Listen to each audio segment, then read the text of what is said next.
Okay, so start करते हैं। AS28 that is impairment of assets. अब इम्पेयरमेंट बेटा मतलब क्या होता है बेसिकली, एक इम्पेयरमेंट का अगर मैं मीनिंग बताऊं तो impairment is nothing but reduction in the value. हमें सिर्फ क्या करना है, वैल्यू रिड्यूस करनी है। अब एक एसेट की वैल्यू क्यों रिड्यूस की जाए, तो उसके लिए पहले हम कुछ टर्म्स समझ लेते हैं और फिर मैं आपको उसका ओवरऑल मतलब देता हूँ क्या है। तो सबसे पहले इम्पेयरमेंट का मतलब क्या होता है। इम्पेयरमेंट का मतलब ही होता है रिडक्शन इन द वैल्यू, उसकी वैल्यू कम होने वाली है, right. Impairment loss, amount by which what is CA and RA। CA is carrying amount and RA is recoverable amount. अब ये दो वर्ड्स आपको याद रखने का, CA एंड RA। बेटा सबसे पहले CA क्या होता है, CA इज आपकी बुक वैल्यू, कैरिंग अमाउंट, आपके बुक्स में वो कितने में कैरी कर रहा है, आप WDV बोल सकते हैं इसको। फॉर एग्जाम्पल अगर ये मेरा बैलेंस शीट है और यहाँ पे मेरा मशीनरी है, एग्जाम्पल दे रहा हूँ, मेरी मशीनरी है एंड मशीनरी है लेट्स से 800 lakhs और मैंने इसमें उसको डेप्रिसिएट किया था लेट्स से 100 lakhs, तो इसकी वैल्यू कितनी है 700। इसी को कहा जाता है carrying amount, in short WDV, in short book value. मेरे बुक्स में इसकी कितनी वैल्यू है, तो हम बुक वैल्यू या WDV बोल सकते हैं, बट ये AS ने इसको स्पेशल नाम दिया है CA that is carrying amount. तो यहाँ से आगे हम जब भी कैरिंग अमाउंट बोलेंगे हम CA बोल देंगे, राइट। तो मेरे बुक्स में उसकी वैल्यू कितनी दिख रही है, तो अब आगे भी बता देता हूँ मैं आपको। अगर मेरे बुक्स में इसका 700 है, एक प्रूडेंस हमने सीखा है बेटा, प्रूडेंस क्या है, कॉस्ट और मार्केट प्राइस विचेवर लो, हमने कंजर्वेटिज्म सीखा था, expect the loss is बड़िंग not the gains. तो यहाँ पे होता यह है कि अगर ये मार्केट में मैं आज बेचने जाऊँ, आज अगर मार्केट में बेचने जाऊँ तो आज मुझे कितने पैसे मिलेंगे, उसको हम बोलते हैं NSP that is the net selling price. अगर ये 700 की चीज़ मैं आज मार्केट में बेच दूँ तो लेट्स से ये मिलेंगे मुझे 600 लाख रुपए, 600, राइट। ये नेट सेलिंग प्राइस है। और अगर मैं नहीं बेचूं तो सीधी बात है मैं यूज़ करूंगा, ऑब्वियसली मैं यूज़ करूंगा, राइट। तो क्या ये यूज़ करके मुझे कुछ पैसे जनरेट होंगे, क्या आगे फ्यूचर में कैश फ्लो आएगा? कहता आंसर इज यस, मशीनरी से गुड्स बनेंगे, पैसे आएंगे ना। तो मैंने क्या किया, इनका हिसाब लगाना शुरू किया, year 1, year 2, year 3, year 4, year 5। Let's say ये मुझे 120 लाख कमा के देगा, ये मुझे 200 लाख कमा के देगा, ये 300 लाख कमा के देगा, ये 100 लाख यहाँ कमा के देगा और यहाँ पे 50 लाख कमा के देगा। और ईयर 5 में 5 साल बाद ये मशीनरी स्क्रैप हो जाएगी, तो ईयर 5 में मुझे स्क्रैप भी मिलेगा let's say 10 lakh rupees, right. तो मैं आपको क्या बोल रहा हूँ बेटा, उन सबको आज की वैल्यू पे लेके आना, प्रेजेंट वैल्यू कंसेप्ट से। ऑब्वियसली आपको मालूम है प्रेजेंट वैल्यू क्या रहता है बेटा, 1/1 + i करना है। और अगेन ये रेट्स दिए रहेंगे आपको सिर्फ मल्टीप्लाई करके आज का रेट निकालना है। तो ये जब आज के रेट निकालते हैं उसको हम बोलते हैं VIU। What is VIU? Value in use. Let's say value in use 800 है, क्या है 800। अब आप सोचो, आप अगर आज के आज बेच दो तो आपको 600 मिलेंगे। मैं अगेन 800 सिर्फ एग्जाम्पल दे रहा हूँ बेटा, इसको पकड़ के मत बैठो सर 800 तो हो ही नहीं रहा, एग्जाम्पल दे रहा हूँ। अगर नेट सेलिंग प्राइस मतलब आज के आज अगर हम बेच दें 600 आएगा, और अगर हम नहीं बेचे तो हम यूज करेंगे। बेच के मैं कितना आज की तारीख में इतना पाऊंगा 800, तो कोई भी लॉजिकल पर्सन बेचेगा क्या? आंसर इज नो, क्योंकि फ्यूचर में पैसे मिलने वाले हैं। लेकिन अगर मैं आज की वैल्यू भी कंपेयर करूं तो वो 800 तो आज ही मिल रहा है, तो बिला सेल आंसर इज नो। तो इन दोनों में से रिकवरेबल अमाउंट क्या हुआ? Whichever is higher, whichever is higher. मतलब मैं नहीं बेचूं और मैं मेरे पास ही रखूं, फ्यूचर में कमाना शुरू करूं तो मुझे कितना मिलने वाला है? Total 800। So this is known as recoverable amount, that is मैं उससे कितना रिकवर कर पाऊंगा 800। तो कहने से recoverable amount will be maximum of NSP and VIU। इन दोनों में से जो अमाउंट ज्यादा रहेगा that will be recoverable amount. अब मुझे क्या करना है, बेसिकली मेरी वैल्यू कितनी है आज की 700, मुझे फ्यूचर में कितना मिलेगा? मतलब अगर आज की वैल्यू रिकवर कितना कर पा रहा हूँ 800, तो क्या मेरी वैल्यू कम हो रही है क्या? Answer is no. कॉस्ट और 800 को हम बोलेंगे market price, which ever is lower, तो कहने से मैं उसको 700 पे मेंटेन करूंगा। The answer is yes. But what if ये 580 हो जाए, मतलब मैं मशीनरी यूज करूं, मशीनरी से धीरे धीरे पैसा आएगा, उसकी आज की वैल्यू कितनी आ रही है 580, तो उससे बेटर है आज ही बेच दो ना यार 600 में, राइट। उससे बेटर ये रहेगा। ऑब्वियसली मैं ये नहीं बोल रहा हूँ आज जाके बेच दो, बेटर क्या रहेगा? बेचना बेटर रहेगा। तो व्हाट इज द मैक्सिमम, मैं मैक्सिमम कितना कमा सकता हूँ? 580 या 600, तो ऑब्वियसली एल से 600। मतलब आज की तारीख में आप बता रहे हो कि आपका एसेट है 700 रुपए का, जबकि आप उससे अर्न कितना कर पाओगे आज की तारीख में? सिर्फ 600। तो क्यों 700 पे रखा है यार आपने? वैल्यू कम करो ना। बस ये जो वैल्यू मैं कम कर रहा हूं ना बेटा, इसी को हम बोलते हैं impairment loss. We need to reduce the value of the asset. मेरे बुक्स में 700 दिख रहा है, राइट, लेकिन मुझे उसकी वैल्यू रिटर्न में 600 ही मिल रहा है। तो जब ये 100 रुपए आपको कम करने पड़ रहे हैं, इसको हम बोलते हैं इम्पेयरमेंट लॉस। अगेन ये हम नींद में से उठे और हमने वैल्यू चेक कर रही, ऐसा नहीं होता है। हमें कुछ रीजंस चाहिए रहता है और वो रीजंस ढूंढना, वो चेक करना पड़ेगा, वो इंटरनल है वो एक्सटर्नल है, क्या है। ये रीजंस को इस AS ने बोला है इंडिकेटर। कुछ हिंट रहना चाहिए, कुछ इंडिकेट होना चाहिए कि बॉस ये एसेट अब उतना काम नहीं करेगा। अगर उसकी वैल्यू कम हो रही है तो आपका आंसर आना चाहिए। मतलब प्रैक्टिकल कंसेप्ट देखा जाए, प्रैक्टिकल तो आपको करना क्या है, आपको पहले तो इसके कैरिंग अमाउंट निकालना है, मतलब बुक वैल्यू निकालनी है कि आपके बुक्स में कितना दिख रहा है, और फिर आपको ये कैरिंग अमाउंट को रिकवरेबल अमाउंट से कंपेयर करना है। Now what is recoverable, it is higher of what, higher of NSP. NSP क्या था बेटा, net selling price. Now what is net selling price बेटा, मैं कितने में आज बेचूं माइनस जो भी खर्चा लगेगा, कॉस्ट, अगर बेचने के लिए कुछ खर्चा लगेगा, लेट्स से मैं इसको 800 में बेच सकता हूं लेकिन 50 तो खर्चा ही हो जाएगा, तो मुझे कितना मिलेगा, 750 हाथ में मिलेगा, right. So this is the net selling price. आगे, and VIU, what is VIU? VIU is nothing but the present value of all cash flows, of all future cash flows including scrap भी मिला के, क्योंकि वो भी तो पैसा मिलेगा ना फ्यूचर में, तो उनको आज पे वैल्यू पे लेके आओ, या तो फिर आज के आज बेच दो, नेट सेलिंग प्राइस। तो इन दोनों में से जो हायर रहेगा वो रियलाइज्ड वैल्यू, वो रिकवरेबल अमाउंट रहेगा।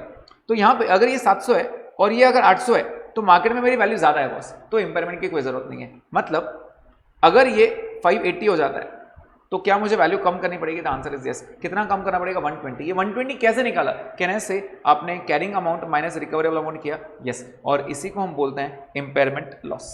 Impairment loss, right. तो प्रैक्टिकल कंसेप्ट है, बहुत इजी वाला कंसेप्ट है, राइट। तो पहले हम एक प्रैक्टिकल क्वेश्चन में आपको इस पर करके बताता हूँ, उसके बाद हम वापस से थ्योरेटिकल पॉइंट्स पे आएंगे। तो यहाँ पे इंडिकेटर्स पे बात नहीं किया मैंने, ऑल्दो इंडिकेटर्स पे पॉइंट आ सकता है क्वेश्चन, बट हम पहले उस पर बात कर लेते हैं। एक बार पॉइंट्स देख लेते हैं क्या क्या है। Impairment is reduction in value. Next, impairment loss, amount by which carrying amount is greater than recoverable amount. जैसे मैंने आपको भी बताया 700 ये अमाउंट आ रहा था और ये कितना आ रहा था 580, तो कितना ज्यादा आ रहा है 120। आपका एसेट बुक्स में दिख रहा है 780, लेकिन अगर आज की मार्केट वैल्यू है तो उसकी 580, तो क्यों ज्यादा दिखा रहे हो यार, कम करो उसको, राइट। 120 से कम करना पड़ेगा और इसी को इम्पेयरमेंट लॉस कहा जाएगा। CA is carrying amount, RA is recoverable amount, NSP is net selling price and VIU is value in use, right. और इम्पेयरमेंट हमने कब चेक करना चाहिए? कब चेक करना चाहिए? At each balance sheet date. हर बैलेंस शीट डेट पे आपने ये चेक करना चाहिए कि मेरे एसेट्स और जो उनकी मार्केट वैल्यू है ये बराबर चल रहा है क्या। अगर नहीं है तो क्या कुछ इंडिकेटर्स है। तो यहाँ पे क्या दिया है, the enterprise should assess if there is any indication of impairment loss. अगर कुछ है तो क्या वो रीजन है वहां पे कि इसको लॉस बुक करना चाहिए, अगर है तो उसको बुक करो, नहीं है तो छोड़ दो। अब इंडिकेटर्स क्या रहता है ये हम धीरे धीरे देखेंगे, लेकिन पहले एक छोटा सा एग्जाम्पल देख लेते हैं। तो हम एग्जाम्पल पे आते हैं बेटा। ये एक बेस्ट एग्जांपल है इस कंसेप्ट को समझने के लिए। तो ध्यान देना, ये ब्लैक वाला आपको दिया नहीं रहेगा बेटा, ये ब्लैक वाला आपने कैलकुलेट किया है, right. This is the calculation, या फिर मैं बोलूंगा ब्लैक वाला भी ये दिया रहेगा डिस्काउंटिंग फैक्टर। चेक करते हैं क्या बोल रहे हैं। A limited gives you the following estimate of cash flows of fixed asset on 31 December 2020। Discounting rate is 15%। उसने क्या क्या दिया होगा? उसने दिया होगा ईयर 2021, 22, 23, 24, 25, और वो बोला इंक्लूडिंग रेसिडुअल वैल्यू, मतलब इसके अंदर रेसिडुअल वैल्यू है। तो उसने सिर्फ कंफ्यूज करने के लिए आपको अलग से रेसिडुअल वैल्यू लिया है और बच्चे वहां कंफ्यूज हो जाते हैं। प्लीज ध्यान देना, उसने ऑलरेडी बोला है कि इसके अंदर रेसिडुअल वैल्यू है। अगर वो नहीं रहता तो ऑब्वियसली मैं रेसिडुअल वैल्यू को भी पिक करता। तो फिलहाल ये आ गया, राइट। तो आपका काम क्या है? आपका काम है VIU निकालना। What is VIU? Value in use. इन सबको आज की वैल्यू पे निकालना, जितने भी कैश फ्लोज हैं इंक्लूडिंग द रेसिडुअल वैल्यू, उसको आज की वैल्यू पे निकालना। तो ये फैक्टर्स भी दिए रहेंगे बेटा, आपको ये भी दिया रहेगा, आपको सिर्फ मल्टीप्लाई करके इसकी प्रेजेंट वैल्यू निकालनी है, which comes to 18,522। So this is value in use. सबसे पहला स्टेप ये निकालना है, वैल्यू इन यूज, राइट। मतलब मुझे इस एसेट से फ्यूचर में कितने पैसे आने वाले हैं, तो वो मिलने वाले 18,522, राइट। आगे वो क्या बोल रहा है? Fixed asset was purchase on 1/1/18। आपने 1/1/18 को परचेज किया था। ऊपर डेट क्या दे रहा है वो? 31 दिसंबर 20। बेटा अगर आप दिसंबर का ईयर ले रहे हो, 1 जनवरी 2018 में परचेज किया था, कहने से 2018 का 1 साल हो चुका है, 2019 का 2 साल हो चुका है और 2020 का 3 साल हो चुका है। 3 साल बीत चुके हैं और 3 साल बाद की इन्फॉर्मेशन दे रहा है, राइट। तो 3 साल बाद आपके बुक्स में कितनी वैल्यू दिख रही है वो दिखानी पड़ेगी आपको, राइट। आपने कितने में लिया था? 40,000 में। लाइफ कितनी है? 8 साल, राइट। और स्क्रैप को फिलहाल बेटा हम इसको मान लेते हैं 1000 दिया था उसने यहाँ पे, राइट। तो आपने डेप्रिसिएशन कैसे निकाला होगा? How do we calculate depreciation? Can I say it is cost minus scrap divide by useful life. तो यहाँ पे कॉस्ट कितना था? 40,000, स्क्रैप कितना था? 1,000, और लाइफ कितनी थी? 8 साल। तो ये हो गया 1 साल का डेप्रिसिएशन। ऐसे आपने 3 साल डेप्रिसिएट किया होगा। मतलब अगर ये बैलेंस शीट है आपकी, फर्स्ट ईयर में 40,000 में से आपने 1 साल का डेप्रिसिएशन माइनस किया, फिर दूसरे साल का, फिर तीसरे साल का, ऐसे 3 साल में किया होगा। 3 साल बाद आपके बुक्स में कितनी वैल्यू दिख रही है उसको तो हम कैरिंग अमाउंट बोलते हैं। आपके बुक्स में कितना दिख रहा है, राइट। तो मैंने यहाँ पे एग्जाम्पल आपको लिख के दिया है। What is the carrying amount? Cost 40,000 का था, 3 साल का आपने डेप्रिसिएट किया, तो 3 साल का डेप्रिसिएशन कितना आ रहा है? 14,625। आपकी वैल्यू कितनी हो गई? 25,375। मतलब आपके बैलेंस शीट में 31 दिसंबर के दिन आपका एसेट कितने का दिख रहा है? तो वो दिख रहा है 25,375। अब इसको मैं किससे कंपेयर करता हूं? ये तो हो गया आपका कैरिंग अमाउंट। इसको हम किससे कंपेयर करेंगे? रिकवरेबल अमाउंट से।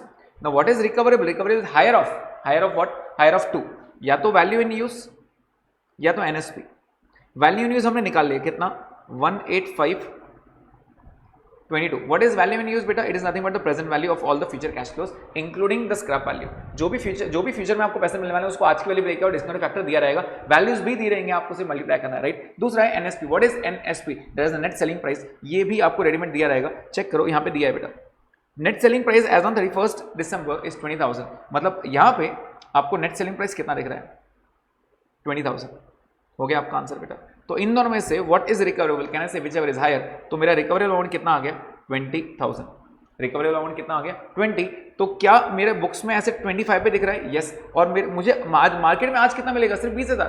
तो क्या आपने एसेट ज्यादा बता के रखा है? यस। तो आपको कम करने की जरूरत है। कितना कम करोगे? 5375, which is nothing but the impairment loss. तो यहाँ पे अगर आप चेक करोगे what is recoverable amount? Higher of NSP और वीआईयू। एनएसपी डायरेक्ट दिया था, वीआईयू मैंने कैलकुलेट किया। एनएसपी हमेशा दिया रहेगा, वीआईयू आपको कैलकुलेट करना है। What is VIU? It is the present value of all future cash flows. जब हम उसको कंपेयर करते हैं तो हमें आरए मिल जाता है। And impairment loss is nothing but carrying amount minus recoverable amount, और इम्पेयरमेंट लॉस आ गया आपका 5375, which is the simple answer, right. अब देखते हैं व्हाट आर द इंडिकेटर्स, कब करना चाहिए बेसिकली। तो यहाँ पे मैंने कुछ इंडिकेटर्स दिए हैं बेटा। What are the indicators and certain examples भी दिए आपको समझाने के लिए कि एग्जैक्टली कब करना चाहिए इंपेयरमेंट, राइट। तो यहाँ पे एक्सटर्नल फैक्टर्स, कुछ एक्सटर्नल है कुछ इंटरनल है। पहले बाहर वालों को चेक करते हैं जो हमारे हाथ में नहीं है basically, right. That is adverse market conditions. Market में बहुत कंपटीशन आ गया, राइट। जो प्रोडक्ट हम बना रहे हैं, जो मशीनरी मेरे पास है, जो प्रोडक्ट हम बना रहे हैं, शायद वो प्रोडक्ट बिक नहीं पाएगा मार्केट में, या फिर उतने प्राइस एकदम कॉम्पिटेटिव पे बन पा रहा है, उतने फ्यूचर कैश फ्लोज नहीं मिल पाएंगे, right. So these are market adverse conditions. Next, market price is decline significantly.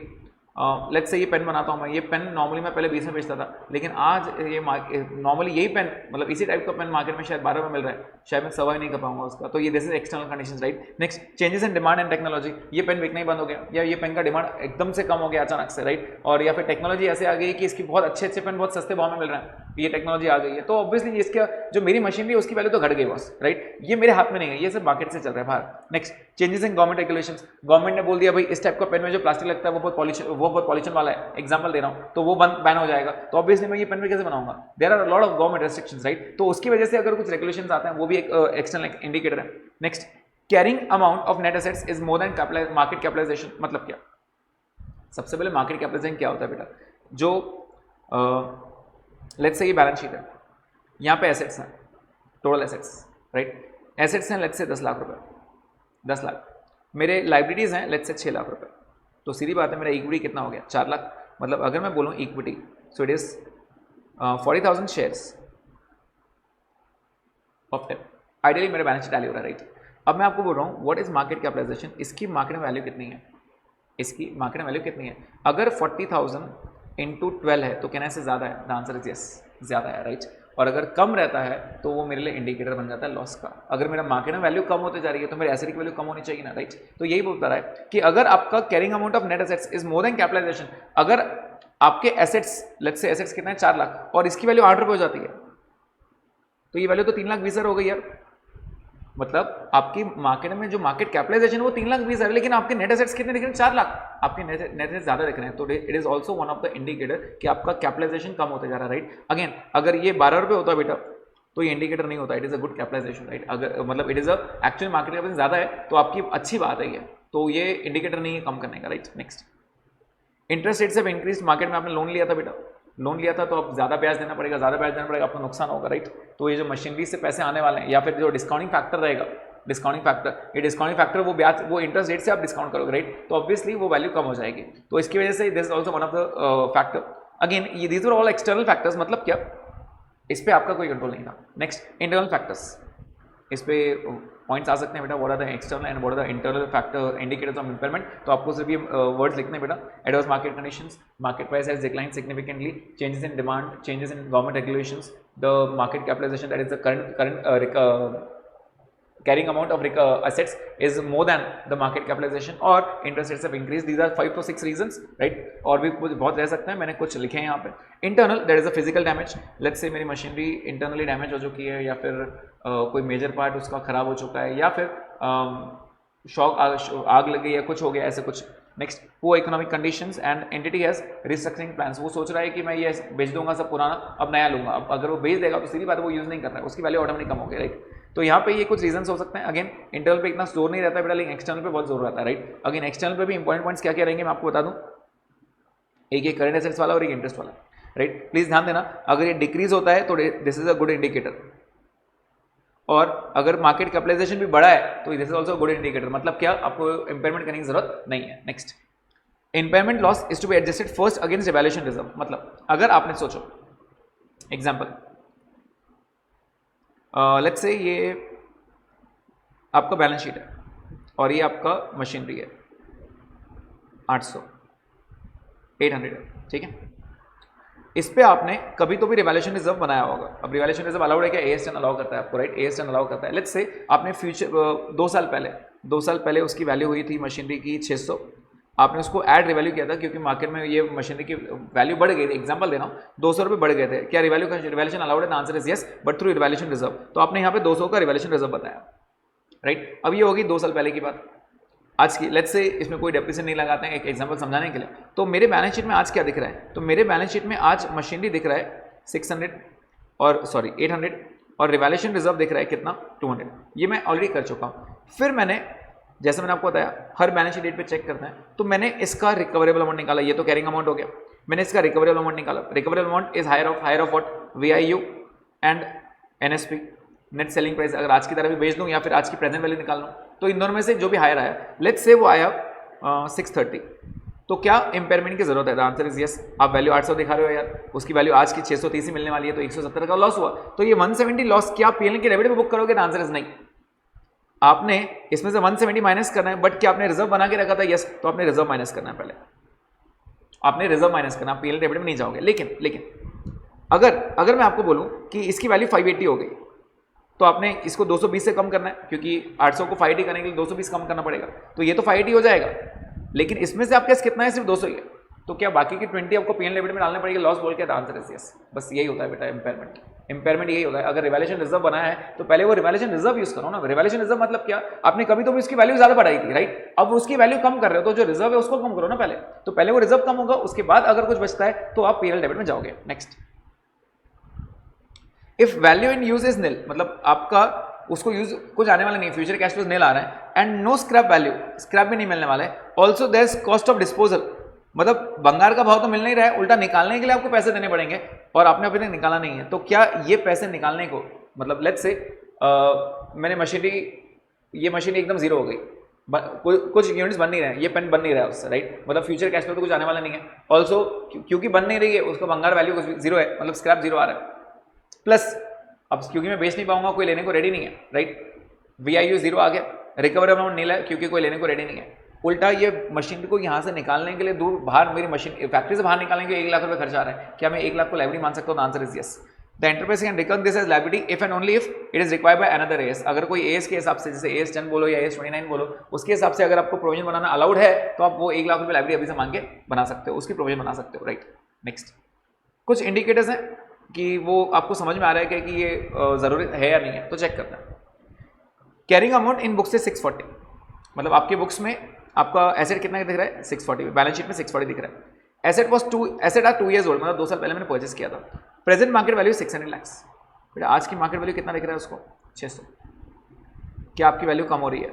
The answer is yes. तो क्या इसको कम करना चाहिए? यस। तो यहाँ पे yes, since carrying amount is greater than market value. अगर आपकी वैल्यू आप ज्यादा दिखा रहे हो, मार्केट में उसको 600 में मिल रहा है, तो क्यों 40 ज्यादा दिखाया यार? 40 कम करो। तो कम करने के लिए क्या करना पड़ेगा? कहने से एसेट को कम माइनस करना पड़ेगा, और नेक्स्ट सेकंड इफेक्ट कहाँ दोगे? PL के डेबिट में। This is nothing but in the name of impairment loss. आपको सिर्फ एसेट की वैल्यू कम करना है, जैसे डेप्रिसिएशन करते हैं वैसे ही, लेकिन कुछ इंडिकेटर के साथ। Next, estimated useful life of the asset has been reduced to 5 years instead of remaining life of 8 years because of technical changes. बेटा टेक्नोलॉजिकल अगर चेंज आता है तो क्या ये वन ऑफ द इंडिकेटर है? The answer is yes. पहले आपने सोचा था लाइफ 8 साल चलेगी, लेकिन अब लाइफ उसकी 5 साल बोल रहे हो। अगर लाइफ कम कर दोगे बेटा तो फ्यूचर कैश फ्लो भी तो कम हो जाएंगे, सीधी बात है, उसकी वैल्यू ऑटोमेटिक कम हो जाएगी। और अगर ऑटोमेटिक वैल्यू कम हो जाएगी तो yes, this becomes an external indicator. आपको जरूर चेक करना चाहिए कि आपका कैरिंग अमाउंट और रिकवरेबल अमाउंट मैच कर रहा है या कम है या ज्यादा है, जो भी। Next, market rate of interest has declined, the word is declined. Market rate कम हो गया बेटा, मतलब डिस्काउंटिंग फैक्टर आपका बढ़ जाएगा। अगर बढ़ जाएगा तो this is a good indicator, ये कोई इंपेयरमेंट लॉस नहीं बुक करेंगे, no this is a good indicator. अगर इंक्रीज होता मार्केट रेट तो आपका आंसर गलत होता। Next, book value to market capitalization 0.8, बेटा यहाँ पे अगर 1 से ज्यादा रहता, 1 से ज्यादा, तो वहां पे आपका आंसर आता। तो यहाँ पे no since book value is less than market capitalization, book value अगर कम है मार्केट कैपिटलाइजेशन ज्यादा है मतलब, राइट 0.8, 1 से कम है मतलब आप, ये अच्छी बात है, 1 से ज्यादा हो गया तो आप गलत हो, समझ में आ रहा है? मतलब आपने बुक्स में 1.2 लिखा है और मार्केट में 1 है तो आप बुक्स में ज्यादा दिखा रहे हो, दिस इज गलत, ये रॉन्ग हो रहा है। लेकिन अगर बुक्स में आपका 0.8 है, मार्केट में इसकी 1 वैल्यू है, तो आप सही हो ना। बुक वैल्यू टू मार्केट, मतलब बुक वैल्यू कम है और मार्केट ज्यादा है, राइट? तो ये this is a good indicator.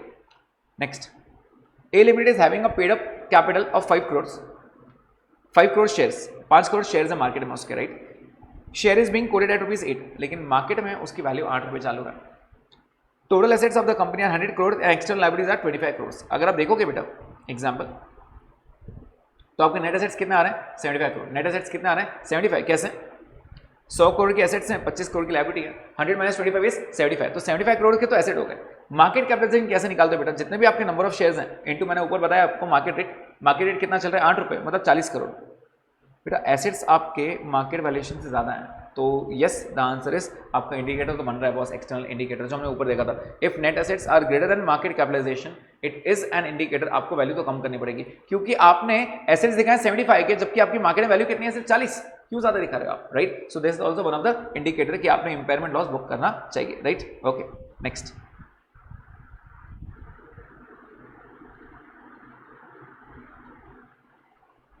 Yes तो यहाँ पे कॉस्ट ऑफ एसेट कितना है बेटा? 56 लाख। तो कुछ कैलकुलेशंस करेंगे पहले इनके ऊपर, बाद में एक नया पॉइंट सीखेंगे।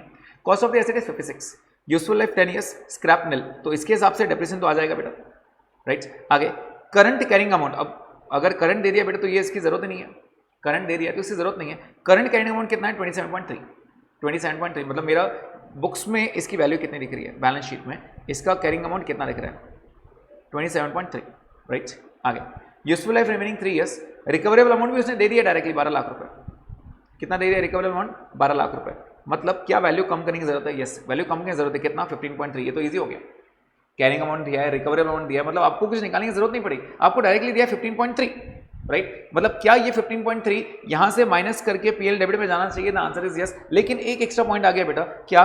There was upward revaluation done last year, पिछले साल आपने 14 लाख रुपए रिवैल्यूएशन रिजर्व बोल के क्रिएट किए थे। अब आप याद करो, अगर आपके पास रिवैल्यूएशन रिजर्व है 14 लाख का, तो ये 15,30,000 आपने पूरा पीएल डेबिट में डालना चाहिए कि द आंसर इज नो। आप सबसे पहले ये यूटिलाइज करोगे 14 और बैलेंस जो 1.3 रहेगा that should be debited to PNL. This is the only answer for this, right? तो यहाँ पे चेक करो क्या बोल रहा है, लॉस कितना होगा सबसे पहले। तो मैंने आपको बताया बेटा carrying amount minus recoverable amount 15.3 का लॉस हुआ, लेकिन ये लॉस पहले कैसे बेयर करेंगे? कहने से रिवैल्यूएशन रिजर्व पहले बेयर करेगा 14 लाख रुपए और बाकी का पीएल में लेके जाओगे 1.3, जो मैंने आपको रीजन दे दिया, राइट? और करंट ईयर डेप्रिसिएशन कितना रहेगा? करंट ईयर डेप्रिसिएशन, तो कहने से करंट ईयर डेप्रिसिएशन पहले आप इसको यहां से माइनस करोगे बेटा, इसकी वैल्यू कितनी शो कर दी आपने? 12 लाख रुपए। आपने पहले एसेट माइनस किया ना, इंपेयरमेंट लॉस बुक किया, राइट? 15.3 का, तो अब करंट वैल्यू कितनी होगी? 12 लाख। सीधी बात है, 12 लाख को डेप्रिसिएट करेंगे। लाइफ कितना बाकी था बेटा उसका? 3 साल। लाइफ कितना बाकी था? 3 साल। तो आपने क्लियर बता दिया कि इस साल आपका डेप्रिसिएशन कितना रहेगा? 4 लाख रुपए। That's it, simple sir. तो ये 3 चीजें पूछते हैं बेटा आपको, हमेशा ये 3 चीजें पूछते हैं। एक इंपेयरमेंट लॉस कितना है, ट्रीटमेंट क्या करोगे, पहले रिवैल्यूएशन रिजर्व बुक करोगे, उसके बाद आपको लॉस पीएल को बुक करना पड़ेगा, और करंट ईयर डेप्रिसिएट बेटा इंपेयरमेंट लॉस बुक करने के बाद जो वैल्यू आएगी, सीधी बात है डेप्रिसिएट उसको ही करना पड़ेगा। तो वैल्यू माइनस करने के बाद आपको आंसर 12 लाख रुपए आया था, 12 लाख को आप डेप्रिसिएट करोगे।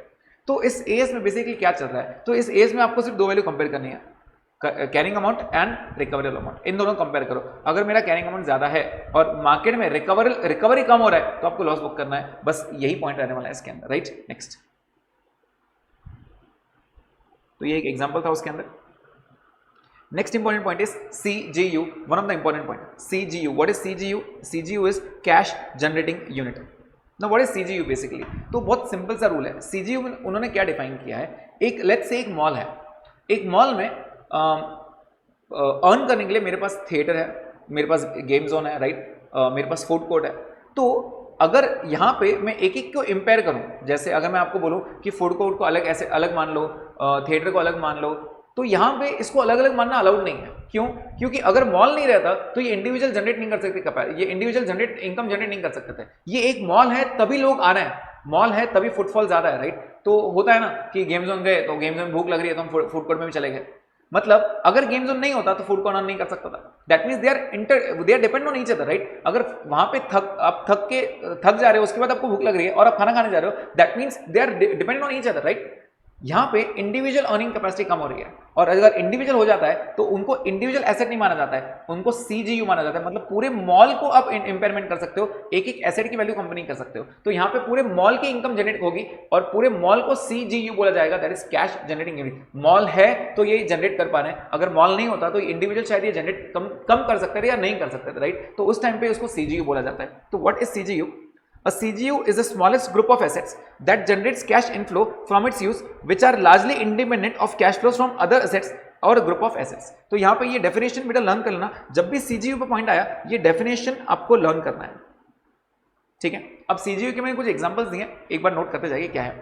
A hotel has several restaurants, rooms, conference halls, health club and other facilities. Since each of these facilities are not capable of generating revenues independently, अकेले नहीं कर सकते हैं। रेस्टोरेंट चल रहा है, रूम्स बिक रहे हैं तो वो रेस्टोरेंट मेरा चल रहा है, उसके ये आ रहा है। उसके बाद हेल्थ क्लब उसकी वजह से चल रहा है, जो भी पार्टी हॉल है, रूम्स है वहां पे तभी पार्टी हॉल चल रहा है। तो they are all depend on each other, right.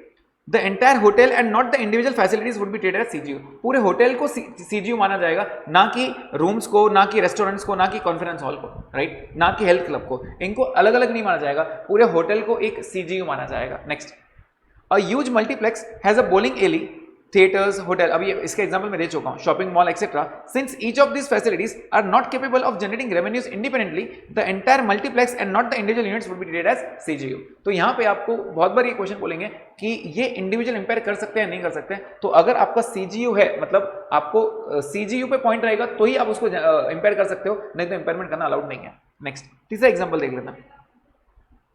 An enterprise has several retail stores spread across various locations that are centrally managed in terms of purchase, pricing, advertising, etc.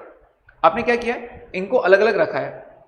Each of these stores would be separate CGU since they are in different location and probably have different customer bases. Each of the store generates cash flow. That examples are DMart, Inox, etc. जैसे मैंने एक example दे रहा हूँ DMart का। DMart एक अलग अलग location में ऑल ओवर इंडिया स्प्रेड है, राइट। तो क्या मैं DMart को अलग अलग लोकेशन का अलग अलग CGU मान सकता हूँ? यस, क्योंकि यहाँ पे जो बिक रहा है शायद दूसरी जगह कुछ और बिकेगा, कस्टमर बेसिस भी अलग है, सबके प्राइसिंग अलग अलग हो सकते हैं, सेट कर सकते हैं, राइट। तो यहाँ पे इसको हम अलग अलग CGU मान सकते हैं। जैसे आइनॉक्स एक एरिया में अलग है, दूसरी एरिया में अलग है, तो दोनों अलग अलग अपने मतलब दोनों का मैं अलग अलग CGU मान के दोनों को अलग अलग इंपेयरमेंट बुक कर सकता हूँ, right. So these are some of the examples. अगर आप ये नोट्स गो थ्रू करेंगे और भी आपको काफी एग्जाम्पल्स मिलेंगे, मैं एक दो और रीड कर लेता हूँ यहाँ पे। Point number 4, a mining enterprise owns a private railway to support its mining activities. तो एक माइनिंग है और माइनिंग के लिए हमने एक रेलवे भी निकाल के रखा है, मतलब वो माइनिंग करने के लिए, right. The private railway could be sold only for scrap and the private railway does not generate cash inflows। अब रेलवे को कैश इनफ्लो जनरेट हो ही नहीं रहा है, मतलब वो हम ऑब्वियसली हम कोई पैसेंजर्स बिठा के नहीं चल रहे हैं, हम सिर्फ हमारे लिए यूज कर रहे हैं, राइट। तो कहने से ये जो रेलवे है क्योंकि ये डिपेंड कर रहा है सिर्फ माइनिंग पे, तो ऑब्वियसली रेलवे को इंपेयर बुक नहीं करना है, पूरे माइनिंग को, जो मेरी कंपनी है पूरी माइनिंग की, उसको हम सीजीयू बोलेंगे, ना कि रेलवे को, राइट।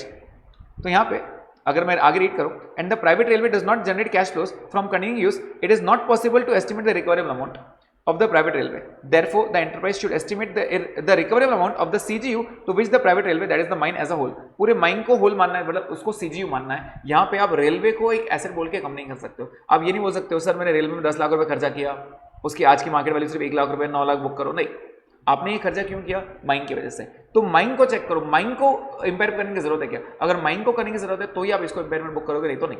अब इसका प्रैक्टिकल, ये तो हो गया थोड़ा बहुत थ्योरेटिकल पॉइंट, इसका अगर आप प्रैक्टिकल पॉइंट देखोगे तो आपको प्रैक्टिकल यहाँ समझ आएगा। वो पॉइंट नंबर 6 में प्लीज ध्यान देना, इंपॉर्टेंट पॉइंट है। A plant was purchased a few years ago, plant does not generate any cash flow, plant से कोई कैश फ्लो मिल नहीं रहा है। अब यहाँ पे उन्होंने क्या दिया है, carrying amount and recoverable amount direct दिया है, कितना कितना, CGU का 100 है और 120 है। अब आप ध्यान दो, CGU को इंपेयरमेंट बुक करने की जरूरत है क्या बेटा? आपका बुक्स में वैल्यू कितना देख रहा है, 100 करोड़, और उसका मार्केट में वैल्यू कितना है, 120 करोड़, मतलब मेरी वैल्यू ज्यादा ही है ना, देखा जाए तो इंपेयरमेंट बुक करने की जरूरत नहीं है। लेकिन अगर आप प्लांट की बात करोगे, प्लांट का कैरिंग अमाउंट 10 करोड़ है और रिकवरेबल 8 करोड़ है, मतलब 2 करोड़ पे कम करने की जरूरत पड़ रही है आपको, क्या मैं इंपेयरमेंट बुक कर सकता हूँ? Answer is no. क्यों? प्लांट को अलग अलग एक एक एसेट को बुक करना अलाउड नहीं है, लेकिन CGU अगर हो रहा है तो आप इसको कम कर सकते थे। मतलब एज पर para 91 of AS 28, no impairment loss is to be recognised in the related if the related CGU is not impaired. अगर सीजीयू इंपेयर नहीं हो रहा है तो आप एसेट को इंपेयर नहीं कर सकते हो, दिस इज द रूल। मतलब आपको इंडिविजुअल एसेट वाइज चेक नहीं करना है, आपको कैसे चेक करना है, सीजीयू के पॉइंट ऑफ व्यू से चेक करना है, this is the important point. I hope ये पॉइंट क्लियर है सबको। नेक्स्ट,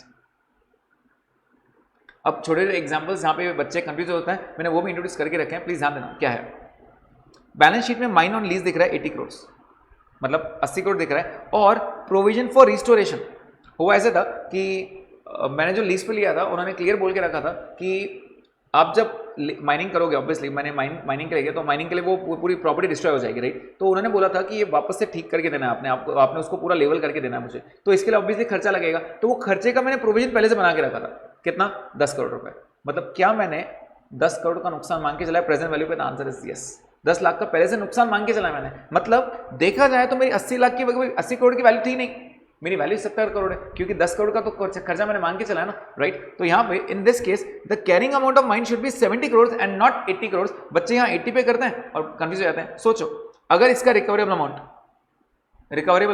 72 होता, आई विल से हाँ 72 होता, तो आप बोलते सर 8 करोड़ का आप क्या करो, इंपेयरमेंट बुक करो, कि आपकी वैल्यू 70 है और मार्केट में 72 मिल रहा है, तो आप 8 करोड़ का इंपेयरमेंट बुक करो, जबकि वैल्यू की जरूरत ही नहीं है, क्योंकि आपका नेट कैरिंग अमाउंट कितना है, 70 की वैल्यू अगर मार्केट में 72 चालू है तो मुझे लॉस बुक करने की जरूरत है क्या? Answer is no. 72 अगर ऑलरेडी मुझे 72 मिल रहा है, बेटा ज्यादा मिल रहा है, तो मैंने लॉस बुक करना चाहिए क्या? Answer is no. यहाँ पे बच्चे कंफ्यूज जाते हैं, तो प्लीज ध्यान देना लाइब्रेरी साइड में कुछ है क्या। अगर प्रोविजन ऑलरेडी कुछ है आपके पास तो उसको आपको कम करने की जरूरत नहीं थी, मतलब आपका नेट अमाउंट ही आप 70 करोड़ लोगे, ना कि 80 करोड़। नेक्स्ट, 3 एसेट्स हैं सीजीयू में, 3 एसेट्स हैं, जैसे मैं आपको बताया एक एक एसेट को नहीं करना है, लेकिन सीजीयू को एज अ होल करना है, राइट। तो with carrying amounts as 8 crore, 18 crore and 4 crore. The recoverable amount of the CGU as a whole is 21 crore. सोचो इनका कैरिंग अमाउंट कितना है बेटा, 8 + 18 + 4 इज 30। मार्केट में कितना मिल रहा है, 21। सीधी बात है 9 करोड़ लॉस बुक करना पड़ेगा, राइट। आपके बुक्स में एक एसेट, 2 एसेट, 3 एसेट, ये तीनों एसेट के मिला के वैल्यू कितने दिख रहे हैं, 30 करोड़ रुपए, राइट। और इसका रिकवरेबल अमाउंट कितना दिख रहा है मार्केट में, ओनली 21। क्या मुझे 9 करोड़ का लॉस बुक करना पड़ेगा? आंसर इज इंपेयरमेंट बुक करना पड़ेगा, इंपेयरमेंट लॉस, राइट, 9 करोड़ का। अब सवाल ये है कि मैं कौन से वाले एसेट को कम करूं, एसेट 1 को कम करूं, एसेट 2 को कम करूं, एसेट 3 को कम करूं। तो रूल ये बोलता है कि आपके जो भी कैरिंग अमाउंट्स हैं ना उनके रेशियो में आप कम कर दो। मतलब ये 9 करोड़ का लॉस आप 8:18:4 में बुक करो, रेड्यूस द वैल्यू इन 8:18:4। तो सिंपल सा रूल है, जितना भी आपका कैरिंग अमाउंट है उतना। एग्जाम्पल दे रहा हूं बेटा यहाँ पर, लेट्स से एक एग्जांपल दे रहा हूं, मेरा एक मॉल है, पूरा मॉल, राइट। वो मॉल में एक थिएटर है जिसकी वैल्यू 5 करोड़, राइट।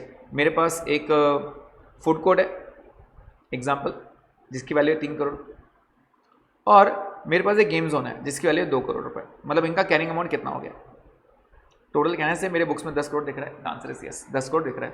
अब मैं यहाँ पे इंडिविजुअल थिएटर, फूड कोर्ट और गेम जोन का इंडिविजुअल चेक नहीं करूंगा, मैं एज अ सीजीयू पूरा चेक करूंगा। मतलब अगर मैं पूरा मॉल बेचूं आज, पूरा मॉल, तो मुझे कितना पैसा मिलेगा, राइट, पूरे मॉल का as a CGU, cash generating unit. तो अगर मैं उसको चेक करूं तो आपको पैसा मिल रहा है लेट्स से 13 करोड़ रुपए। तो क्या इसको इंपेयरमेंट बुक करने की जरूरत है क्या? Answer is no. 10 की वैल्यू आपको मार्केट में 13 मिल रहा है बेटा, तो इंपेयरमेंट बुक करने की जरूरत नहीं है। लेकिन प्रॉब्लम क्या है, अगर आपको यहाँ पे लेट्स से 8 करोड़ मिला, तो 10 और 8, क्या 2 करोड़ का लॉस बुक करने की जरूरत है? यस। अब ये 2 करोड़ का लॉस तो हुआ, तो कौन सा एसेट कम करूं? तो वो बोलता है बॉस 2 करोड़ एक काम करो, अब 5:3:2 में सबको कम करो, 2 करोड़ को 5:3:2 में बांटो। मतलब इसको 1 करोड़ कम करो, इसको 60 लाख कम करो, इसको 40 लाख कम करो। अब 2 करोड़ को अगर 5:3:2 बांटोगे तो, राइट, और फिर जो वैल्यू आएगी उसको डिप्रिसिएट करो। लॉजिक कितना है, राइट। नेक्स्ट, ओके, एंड ये कौन सा इंपॉर्टेंट पॉइंट, बच्चे यहाँ पे थोड़े से कंफ्यूज जाते हैं, थोड़ा फोकस रखना। मैंने स्टेप्स लिख के रखे हैं, प्लीज इग्नोर द स्टेप्स। आप प्रैक्टिकल क्वेश्चन पे ध्यान देना, क्या बोल रहा हूँ प्लीज ध्यान दीजिए। गुडविल और कॉर्पोरेट एसेट्स, अगेन कॉर्पोरेट्स पे ध्यान देने की जरूरत नहीं है बेटा, आपको सिर्फ गुडविल पे ध्यान देने की जरूरत है, इस पे क्वेश्चन आ सकता है, इंपॉर्टेंट है। Can be allocated on some reasonable basis. अब गुडविल पे उन्होंने 2 पॉइंट बोला है, it can be allocated on reasonable basis and it can not be allocated on some reasonable basis. Again आपको ये डायरेक्टली दिया रहेगा, इट कैन बी एलोकेटेड और it can not be allocated. Example से पूरी बातें समझ में आ जाएगी। तो अगर कैन बी एलोकेटेड है तो उसने बोला बॉटम अप अप्रोच, तो आप एकदम याद रखेंगे, if it is can be allocated, आपका अप्रोच का नाम क्या है? Bottom up approach. क्या ये नाम रखना पड़ेगा? आंसर इज यस, एमसीक्यू में बिल्कुल आ सकता है। नेक्स्ट, अगर वो कैन नॉट, तो उसने बोला है हम पहले अप्लाई करेंगे टॉप डाउन और उसके बाद बॉटम अप। अब ये क्या अप्रोचेस हैं ये समझ में आना चाहिए। तो एकदम सिंपल सा मैंने पॉइंट लिखा है, क्या लिखा है? अगर it is can be allocated, in case of impairment it will be goodwill which will be written off first and then the balance to P&L। वो क्या बोल रहा है, अगर आपने गुडविल को एलोकेट किया है, मतलब आपने बुक्स में गुडविल दिखाया है, आपने अलग से दिखाया है, राइट, तो वो क्या बोल रहा है, अगर इंपेयरमेंट लॉस बुक करने की बारी आई तो पहले ये गुडविल को जीरो करो। मतलब क्या, एग्जांपल दे रहा हूं, मैं आपको बोल रहा हूं मेरा एक CGU है जहां पे एक गुडविल है, ये एसेट 1 है, A1 A2 एंड A3, ये 3 एसेट्स हैं, इनकी वैल्यूज हैं 4 लाख, 5 लाख, 2 लाख और 3 लाख, एग्जाम्पल देना, राइट। तो टोटल कितना हो गया, 5 2 10 14 लाख रुपए, टोटल कितना हो गया 14। अगर मैं आपको बोलूं कि इसकी मार्केट में वैल्यू हो गई है लेट्स से 9 लाख रुपीस, तो ये रिकवरी अमाउंट हो गया और ये क्या हो गया, कैरिंग अमाउंट। मतलब कितना लॉस बुक करना पड़ रहा है बेटा, 5 लाख का। तो वो क्या बोल रहा है, अगर आपने गुडविल को एलोकेट किया है, it can be allocated on some reasonable basis, आप अलग से कर रहे हो, तो it is the goodwill which is the written of first. मतलब आप बोलोगे ये 5 लाख के लॉस को 4 लाख रुपए लॉस पहले गुडविल जीरो कर दो और बाकी का जो 1 लाख लॉस है उसको PL में डालो, ऐसा वो बोलता है। इसका अप्रोच का नाम क्या है, बॉटम अप। इसको हम क्या बोलते हैं, बॉटम अप। और वो क्या बोल रहा है, अगर वो कैन नॉट बी एलोकेटेड है तो नीचे मैं आपको बताता हूँ एग्जाम्पल के अंदर, आपको अच्छे समझ में आएगा। अगर नहीं रहा तो क्या करना पड़ता है, तो यहाँ पे प्लीज ध्यान देना। यस, एग्जाम्पल पे ध्यान दो। Acquired net assets of A limited for 80 lakhs of and paid 90 lakhs। बेटा 80 लाख की चीज के आप 90 लाख रुपए क्यों पे कर रहे हो, कहना है सिर्फ 10 लाख रुपए गुडविल के। यस गुड, अगर मैंने 80 लाख की चीज ले रहा हूं, आपको 90 लाख रुपए पे कर रहा हूं, मतलब मैं 10 लाख रुपए आपको ज्यादा पे कर रहा हूं। It is the name of goodwill, मैंने आपकी कंपनी को अक्वायर किया, right. Goodwill is to be amortised over a period of 5 years। मैं गुडविल को 5 साल में राइट ऑफ करूंगा, मतलब सीधी बात है 10 लाख को अगर 5 साल में करूंगा, मतलब एक साल का 2-2 लाख रुपए करूंगा। And assets will be depreciate over a period of 8 years। बेटा 80 लाख रुपए वैल्यू है, 80 लाख को अगर मैं 8 साल में डिवाइड करूं, अगर स्क्रैप जीरो है तो 10-10 लाख रुपए आएगा, 80 माइनस 0 डिवाइड बाई 8, 10 लाख रुपए 1 साल का। After 3 years there were indicators of impairment and accordingly recoverable amount of net assets came to 48 lakhs। और वो क्या बोल रहा है, 3 साल बाद, मतलब 3 साल होने के बाद मार्केट में इंडिकेटर्स मिले आपको, मार्केट की वजह से एक्सटर्नल इंडिकेटर्स या फिर इंटरनल जो भी रहेगा, और रिकवरेबल अमाउंट कितना निकाला आपने 48। तो सबसे पहले हम निकालेंगे हमारा कैरिंग अमाउंट कितना है 3 साल बाद, राइट। हमारा कैरिंग अमाउंट कितना है और रिकवरेबल अमाउंट तो उन्होंने डायरेक्ट दिया 48। बेटा अगर ये 45 आता है तो मेरा रिकवरेबल ज्यादा है तो इंपेयरमेंट की जरूरत नहीं है, लेकिन अगर ये 50 आता है बेटा तो क्या इंपेयरमेंट वर्क करने की जरूरत है। आंसर है चेक करते हैं क्या वैल्यू बोल रहा है। तो हमने दो अलग अलग किया। Can goodwill be allocated, yes ऊपर चेक करो, can goodwill be allocated on some reasonable basis. आपने क्लियर बोल दिया कि गुडविल 10 लाख रुपए क्लियर दिख के आ रहा है, राइट। तो क्या मैं उसको अलग से बता पा रहा हूँ, आंसर इज यस। तो इसको हम कौन सा अप्रोच बोलेंगे, बॉटम अप। क्या बोल रहा है, गुडविल 10 लाख था और नेट एसेट्स कितने थे 80 लाख रुपए। मैंने पहले 3 साल का डेप्रिसिएट कर दिया। अब सीधी बात है 10 लाख था, उसने बोला था 5 साल लाइफ है, दैट मींस करने से लाइफ 10 लाख डिवाइड बाय 5 करेंगे 2-2 लाख रुपए डेप्रिसिएट आएगा। 3 साल का कितना हो जाएगा 6 लाख, यस। अगेन इसमें 30 लाख रुपए डेप्रिसिएट आएगा तो 10 लाख रुपए 1 साल का। तो मैंने टोटल भी बना दिया, टोटल कितना आ गया 36। तो अगर आप चेक करोगे कैरिंग अमाउंट कितना आया 4 लाख, 50 लाख एंड 54, मतलब मेरा टोटल 54 है, राइट। टोटल 54 है और ये हो गया मेरा कैरिंग अमाउंट, मतलब जो मैंने आपको एग्जाम्पल दिया था। यहाँ पे आपका जो बैलेंस शीट है, यहाँ पे गुडविल कितना दिख रहा है, कितना 4 लाख दिख रहा है, राइट। आज की वैल्यू 3 साल बाद की वैल्यू, और मेरे नेट एसेट्स बाकी के नेट एसेट्स कितने दिख रहे हैं 50 लाख, मतलब मेरी टोटल वैल्यू कितनी दिख रही है 54 lakh.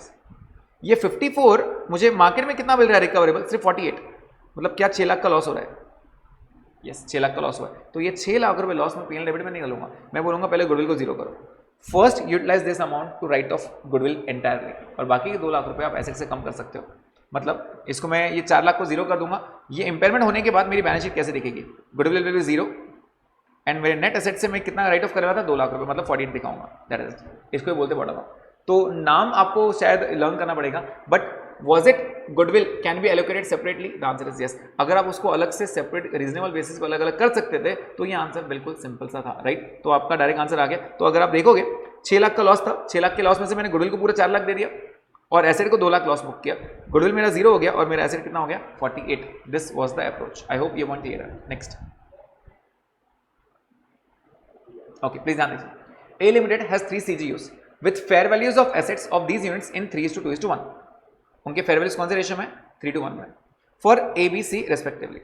X limited acquired all the CGUs of A limited for 2,500 lakhs and recognized goodwill of 600 less at the time of acquisition। वो क्या बोल रहा है, आपने जब अक्वायर किया था तब आपने 600 रुपए गुडविल बताया था, राइट, ठीक है। और आपके नेट एसेट्स कौन से रेशियो में 3:1 में। आगे, after few years it is found that A is incurring losses and the recoverable amount of A is 750। बेटा यहाँ पे 3 CGUs थे A, B, C और लॉस किस में दिख रहा है आपको, सिर्फ A में। तो क्या इसको इंपेयर करना पड़ेगा? तो आगे चेक करते हैं क्या बोल रहा है। Presently the carrying amounts of these, अब क्योंकि इसने प्रेजेंट दे दिया मतलब आज की वैल्यू दे दिया बेटा, आज की value, the carrying amounts of these are 725, 500 and 200 respectively. मतलब आपके बैलेंस शीट में आज क्या दिख रहा है? बैलेंस शीट में ए दिख रहा है 725 पे, बी दिख रहा है आपको 500 पे, और सी दिख रहा है आपको 200 पे, राइट। और वो क्या बोल रहा है? रिकवरेबल अमाउंट ऑफ ए 750, इसका रिकवरेबल अमाउंट कितना दिख रहा है? 750। ये देखने के बाद तो आप बोलोगे सर जरूरत ही नहीं है ना, मेरा कैरिंग अमाउंट, ये सब कैरिंग अमाउंट है, राइट। कैरिंग अमाउंट्स मेरे कम है और रिकवरेबल ज्यादा है, मतलब 725 मेरे वैल्यू है, लेकिन उसको मुझे अगर मार्केट में 750 मिल रहा है, ज्यादा ही मिल रहा है, तो यहाँ पे आपको लॉस बुक करने की जरूरत नहीं है। लेकिन वो क्या बोल रहा है? The goodwill appearing in balance sheet is 420, find impairment loss and show the treatment if goodwill can B reasonably allocated. अगर वो एलोकेट कर पा रहा है रीजनेबली, तो गुडविल एलोकेट कर पा रहा है, मतलब क्या वो तीनों में एलोकेट कर पा रहा है? The answer is yes. तो कौन से रेशो में एलोकेट करेगा बेटा? 3:1। तो ध्यान देना, मैंने गुडविल को 420 को 3:1 में डिस्ट्रीब्यूट कर दिया। तो अगर मैंने 3:1 में डिस्ट्रीब्यूट किया, मैं एलोकेट कर पा रहा हूँ, राइट। अगर मैं एलोकेट कर पा रहा हूँ तो 210, 140 और 70 को एलोकेट कर पा रहा हूँ, तो इसका आंसर क्या आएगा? 935, 640 एंड 295। अगर आप चेक करोगे इनका टोटल, मैंने गुडविल भी इनके नाम पे डाल दिया, सीधी बात है। अगर मैंने एसेट परचेस किया बेटा, तो गुडविल इन तीनों को एलोकेट कर दूंगा, राइट। अगर मैं इन तीनों को एलोकेट कर पा रहा हूँ तो कितना आ रहा है? 935, 640 एंड 290, राइट। तो मैंने तीनों पे कर दिया। आगे लॉस किस में हो रहा था बेटा? कहने से ए में, तो मैं सिर्फ ए को चेक करूंगा। ए को रिकवरेबल अमाउंट कितना था? 750, मतलब लॉस कितना हो रहा है बेटा? लॉस कितना हो रहा है? 185 का। अब आप सोचो, मैंने आपको क्या सिखाया था? If goodwill can be allocated, it is the goodwill which is written off first, right. क्या आपके पास गुडविल का अलग सा अमाउंट दिख रहा है? यस। कितना? 210। तो आपने 185 का लॉस किस में बुक करना चाहिए? पूरा के पूरा गुडविल बुक करना चाहिए। तो 210 में से 185 अगर बुक कर लोगे तो गुडविल बचेगा आपके पास, यस। कितना बचेगा? 25। तो यहाँ देखो, impairment loss to be adjusted in goodwill 185 and adjusted revised amount of goodwill कितना आएगा? 725। कहने से मेरा एसेट कभी कम हुआ ही नहीं, आज भी ये 75 दिख रहा है, ये 500 दिख रहा है और ये 220 दिख रहा है। It is the goodwill which is amortized first. जो भी लॉस बुक होगा पहले गुडविल बुक होगा, उसके बाद पहले गुडविल राइट ऑफ करेंगे, और अगर जरूरत पड़ती तो फिर मैं ए को कम करता, नहीं को कम नहीं करता। आई होप ये पॉइंट समझ में आ रहा है। मतलब अगर गुडविल को आप एलोकेट कर पा रहे हो on reasonable basis, it is the goodwill which is written off first, right. Okay, आगे एक last approach. Goodwill cannot be allocated and the recoverable amount of the CGUs taken together is 79 lakhs। अब वो क्या बोल रहा है? cannot। तो वो क्या बोल रहा है?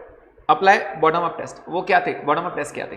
कि पहले इसको इंपेयरमेंट करना चाहिए नहीं करना चाहिए, क्योंकि उसने पूरे इसका दिया है, पूरे CGU का। तो हमने CGU का चेक करना है। कैरिंग अमाउंट कितना था? ए का कैरिंग अमाउंट कितना था? 725 और रिकवरेबल अमाउंट कितना था? 750। देखा जाए तो नो इंपेयरमेंट। मतलब मैंने क्या किया?